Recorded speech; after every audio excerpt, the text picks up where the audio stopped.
Please welcome Assistant General Counsel for WSWA, Mary Clark. Good morning. As one of our next speakers often says, the best commercial for diversity is commercial success. Today, we are very lucky to be joined by co-founder of minority brand incubator Pronghorn, Dia Sims, and Vice President of Portfolio Development at Allied Beverage Group, Sara Harmelin, for an intimate discussion on how focusing on DEI can drive sustained business growth. Come on up.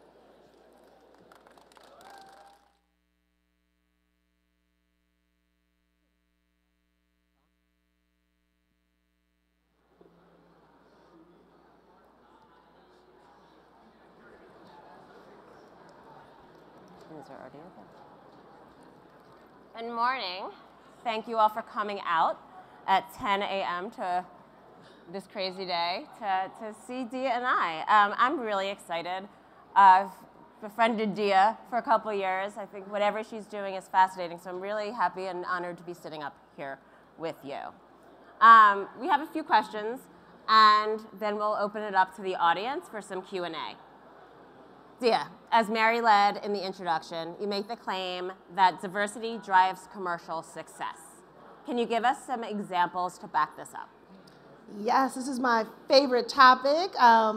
Good morning, everyone. I know 10 a.m. after a Vegas night might feel like 5 a.m., so thank you for joining us. Yeah, I really do believe that the biggest gap we have right now, not just in our industry, in American industry at large, is this understanding that diversity is actually good for business, very simply.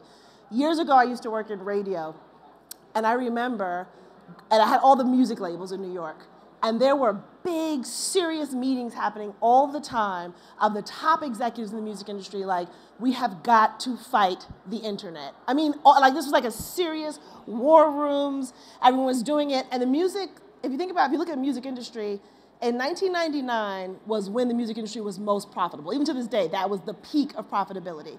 Because they opted to fight something that was inevitable, it literally lost billions of dollars, if you watch the decline of the industry, didn't come back until about 2017, lost billions of dollars by fighting something that's inevitable, right? So the basis is diversity is only going one way, and that's up. And if you want your revenues to go the same way, you got to follow. And you could look at Fenty in beauty, that was diverse in terms of this gap of the lightest shades and the darkest shades being missing in beauty brands, sold $100 million in the first 40 days, right? I was part of a brand called Ciroc Vodka that at the time hit a very specific niche and was able to become a $2.6 billion retail value brand and sell over 2 million cases around the world.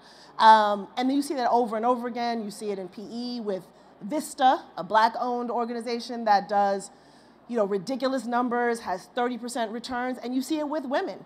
Quantopian, a hedge fund out of Boston, did an incredible study. They followed for 12 years 80 female CEOs that were basically like Fortune 500 or Fortune 500 adjacent, if you will. Their returns were 226% higher, right, than the S&P 500. So this is not just like a random theory. It's like it doesn't actually matter how you feel about it from your heart. Do it for your wallet, right? It's just actually good from a commercial standpoint. And speaking of women, we've made great strides in this industry from 7, 8, 10 years ago in regards to women, right? We have female leaders and CEOs of the public suppliers as well as those of us coming up on the wholesaler side. What work do we need to do to impact all diverse demographics, whether it's gender, race, sexual orientation, disability, veteran status, and so on? Some of this is, we have made great strides with women. Candidly, we still have long to go mathematically, right? We're 50% of the population. Women are still not 50% of the C-suite. And the truth is, it's going to take time to get there. We're dealing with certain historical impediments. Can't do anything about those. All we can do is be intentional about what we can fix in the future. One interesting point is there's just a gap. There's actually a big social gap, right? So I talk about this a lot where, like my dad said, once garages became popular, you were never forced to talk to your neighbors. And we just started to become more and more isolated, right? So one simple thing, and I know we talk about this a little bit later, but I always recommend, look at your last 5 texts. If everybody if no one has any meaningful line of difference, or if you're looking like kind of five are very similar, like mix up your crew, like meet somebody new, because you just genuinely, it's hard to even hire on purpose if you in your free time just don't even know anybody. I actually don't think, my experience has not been this incredible malevolent intention of exclusion. It's just more casual comfort of the people you're around on a regular basis. So you actually have to get pretty uncomfortable to be intentional and purposeful around, like, let me find these people. And the second thing is, you have to do the math. The challenge in general, DEI right now is weirdly facing this backlash and has quickly in, 4 years, become like, oh, it doesn't work. But DEI was given to like Nancy to do on Tuesday nights after her real job with like $2 and a box of pizza. Go make a DEI. So like judging it against that is ridiculous. Like you have to actually do the math and approach it with the rigor you would with any new territory, right? So we know Black Americans, as an example, have over a multi-trillion-dollar GDP in America. If I called a CEO and said, guess what? Which actually, I think Nat Geo just recorded that they think there's a new continent, another story, another TED Talk. But actually, there's a whole new geography that we didn't know about. It's this particular type of person, this is their ethnicity, this is their religion, they live in this area. If we go and tell them about our bourbon, we have an opportunity to unlock another $1 trillion. Like, we would be putting the rigor behind it, but we're not doing that. We treat it too casually. It needs to be the same discipline, the same rigor you do for your forecast and your sales plan and your retention plans. And I think it's that combination of the social piece and the strict rigor around a really math-based approach that will help get us there. Great, and that leads us in to the founding of Pronghorn. You created Pronghorn to push these initiatives forward. So can you talk about Pronghorn's mission, plan, and the progress to date?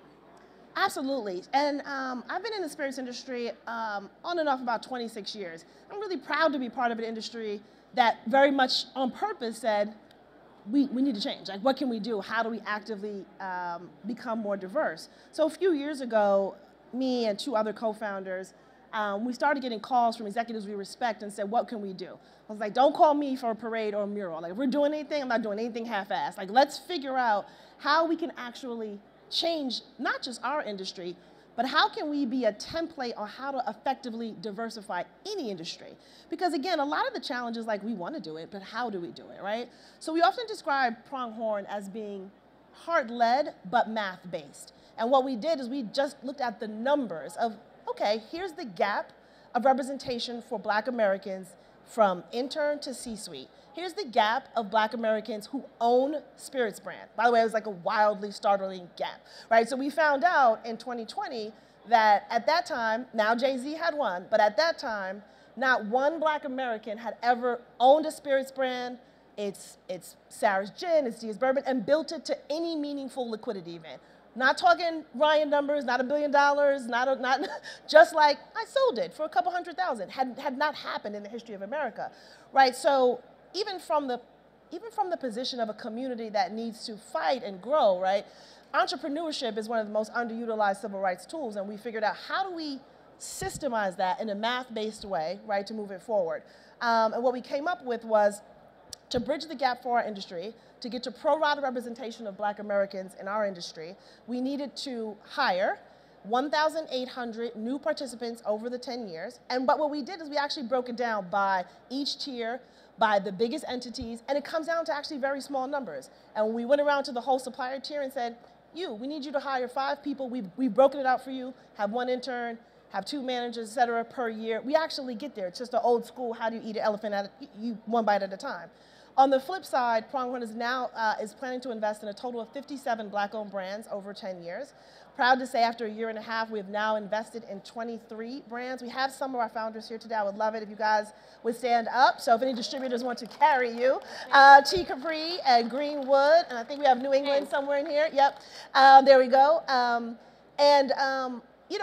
It existed, these people existed, but now we've made it easy, right? So if you're interested and you say, I would like to have a bar full of just all Black founders for a particular event. You can do it in every mark, whether it's bourbon or gin or tequila, and Pronghorn has made it simple.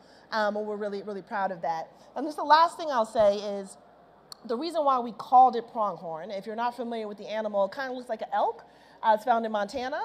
And they're the second fastest land mammal in the whole world. Fastest, actually, in the United States of America. And if the pronghorn was racing a cheetah, which is the fastest, a cheetah would win in a sprint. Pew! But for a marathon, for the long haul, a pronghorn would win every single time because they go fast, but they can go far and fast. So we have a lot of inequity to catch up on, but we're impatient for change, right? So we want to go as fast as we possibly can. That animal's a beautiful manifestation of our mission. I love that story. But speaking of, so how do we implement the change?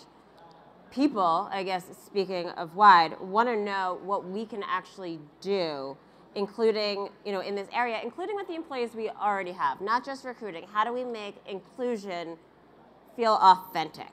I mean, especially as you refer, DEI is now getting a bad rap for better or worse. And if we just focusing on hiring practices, we get a lot of pushback saying, okay, well, that's more of an affirmative action. White men are saying they can't get promoted anymore. What can the leaders and the everyday employees of wholesalers and suppliers do to foster such inclusion and retain the talent? So I think first, I just want to address this idea about what diversity is, right? It's this weird nomenclature that diversity is only speaking of some population. Real diversity is actually a diversity of population, including white men, right? It's not an either or proposition. Like we always talk about, I'm fortunate to be part of a tequila brand called Lobo 1707, and we launched it.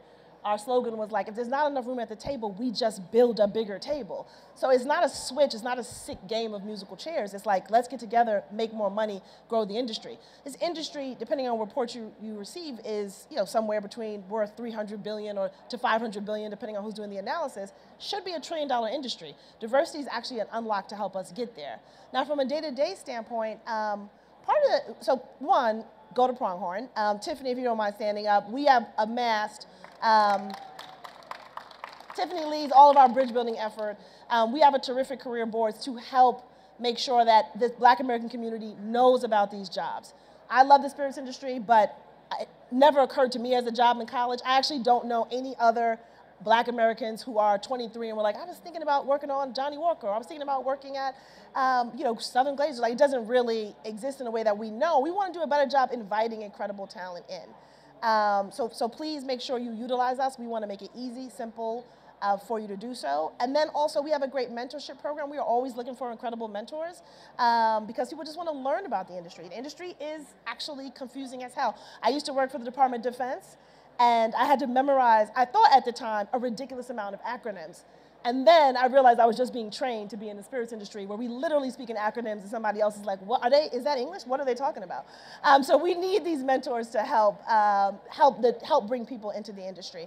And I'm at WSWA, so I gotta say, get a Black-owned brand in your book and care about it. You have to think about it more in the way you did around craft brands and CBMA, and these are future brands. Our industry is not good at building our own pipeline, right? So we have to be committed to carrying a Black-owned brand in our books, in our bags, and caring about it. And I'll also add one last thing. A Black-owned brand doesn't mean the brand is only for Black people. So we just need more Black people on the ownership side, right? But we want to deliver quality and incredible products that are available to be consumed responsibly, for any occasion. Okay, and as a follow-up to that, so if someone isn't here, if someone doesn't have the buying decisions and the power to make any decisions, or the privilege and influence within their organization to start groups, employee resource groups that get going and start this conversations around the company. What can those individuals, even from the newest customer service rep or the oldest sales rep, do? So one simple thing I recommend, if your organization has ERGs, ask if it's appropriate, but sit in on something that's not your natural membership. I'm right-handed. I'm gonna join the left-handed ERG for a couple sessions. It seems like a small thing, but it's hard to understand any other point of view if you don't have empathy of what that particular subset of the population is. It's a very simple thing you can do. And if you don't have an ERG and you don't want to be awkward about it, but it is a little uncomfortable, genuinely you have to try to be friendly with somebody who maybe you don't socialize with on the weekends. It seems like a small thing, but it's actually how change is made.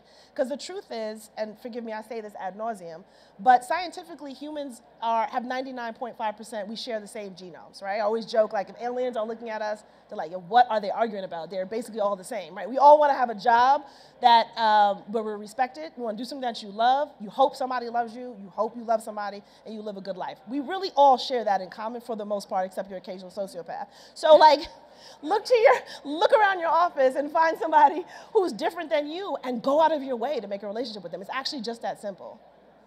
And one more question that I'm adding on before we go to the audience, because I stood here and asked you this last year.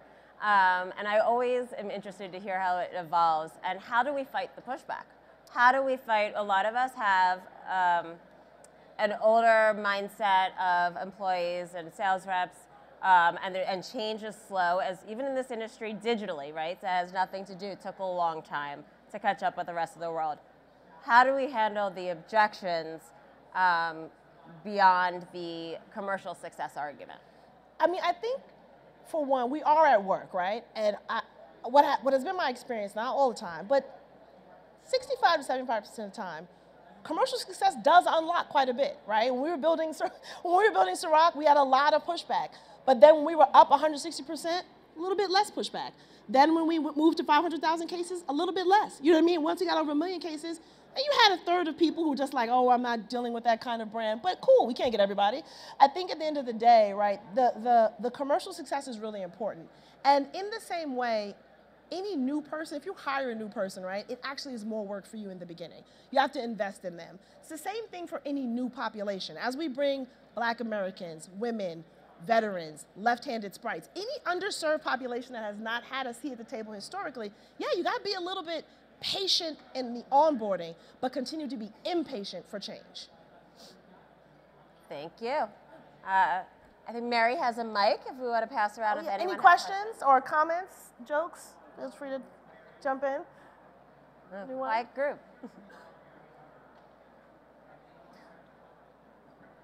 Doesn't your team have questions? Francis. I'm sorry if I missed the beginning, so if you already answered this, please tell me. But what does allyship in a company mean to you, and how can we, as people who aren't diverse people, help this process as it's going forward? It's a great question. If you couldn't hear, it was around what does allyship look like if you don't belong to some underserved population. So I'll give two quick examples. I think one, if you continue to see like exactly the same kind of person being hiring, don't hesitate to say, guys, it doesn't matter where you sit. How can I help with our recruitment process? Should we do more instant message interviewing? Should we do more blind interviewing? Are we going to refresh sources? You guys know there's a whole like National Association of Black Accountants. Do we ever reach out to them? Or did you guys know about Women of the Vine and Spirits? Do we reach out to them? Like just, we have to actually do a little work and help do the research and make it a little easier to get done. A second simple thing is, and I'll talk about this is more from a woman's perspective, is I go out of my way, and I think we can all do this, to be supportive if whoever the minority is in the room, right? So I could be in a room with a stranger, but if I notice the woman is like, I just said that, I got a point. Like I'm gonna go out of my way to be like, Kate's trying to make a point, everybody, let's let Catherine speak. Like sometimes you have to be the person, you will naturally, potentially, have a little more power in a room. If you do, you can be the one to stand up for that person who's not being heard, who's not being listened to, and give them a chance. Use your power to share the microphone. Any other questions? Yes.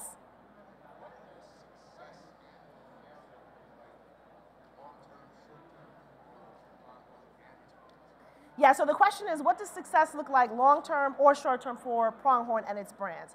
So long-term, we expect at the end of 10 years, right, to have built a successful, enviable portfolio of brands that are growing faster than the market as a collective, right? So when we look at the group, which is how we kind of got to the number 57, I won't bore you with all the backup that went into like each type of brand, but it is around, a little bit as I come here next year and they're like, who's behind such and such a brand, right? We all know what it feels like when a brand has heat. We need that for Pronghorn. That's a lot of what we're working on right now. A second piece that's really important to us is working with the distributor partners to make sure there is a space and opportunity for future brands to flourish. If you are not a multinational supplier, it doesn't actually matter what your ethnicity is. It's just a hard business to crack into. So what are the gaps to build launch pads at city level that craft brands can access, even if it's fractional access, for the materials you need to be successful as a brand? And then most importantly, once we have 1,800 entrants, and about half of that is interns, and about half of that is employees, we expect with our retention model to be at a pro rata representation equivalent with the US like kind of statistics, right? So in 10 years, we expect to have 12 to 14% Black American employees, and that is what success will look like. And also shout out to everybody, because after our first year, the supplier tier was up 5% in Black American employee, and that's largely due to a lot of the work that the Pronghorn team has done. I think we have time for one last question. Yep, Connor. Thank you so much for the time, team. Curious both of your answers. What's the best piece of advice you give early entrepreneurs who are looking about building their brand, their product in markets, on shelf? What should their first 6 to 12 months look like in your point of view? You want me to start with that one? I always say the first 6 months, or even before, I think it starts before. Do your research. Know what you don't know, and be aware of that and ask the questions. Find the people that will guide you. Some of the best early launches really did that long before they actually went to market. And along that, digital. Make sure the first thing you do is register the URL and get your handles on social media so you can start bugging that. But the brand really, the first several months of the brand launch, it really has to be that founder pounding the pavement and going out, because no one tells their story better than the person who created the brand themselves. I couldn't agree more. And I think as a founder, you have to really have a hard look in the mirror and understand what you are good at and what you're not good at. Try to find either a founder community or a community to augment your weaknesses. So if you're like, I have incredible vision, or I'm wonderful at Liquid, but I hate QuickBooks, find the person who you can participate with and bring them on the journey with you so your numbers are strong and they complement your vision. Before we close, 3 seconds, but I want to just take a second. Sarah has been incredible from the first second we met. I was like, oh, I'm adopting you, you're done. Like just in terms of, we say walk it like you're talking, right? We were just talking about the way Sarah's team looks at new items and how intentional Sara is around, well, I got to make sure I'm bringing in consumers from across my company. I want young people. I want different ethnicities. We don't want to just be talking to ourselves in the way we make a decision to bring a brand into our distributor. That may seem like a small thing, but it's game changing, right? We start to get that different level of feedback.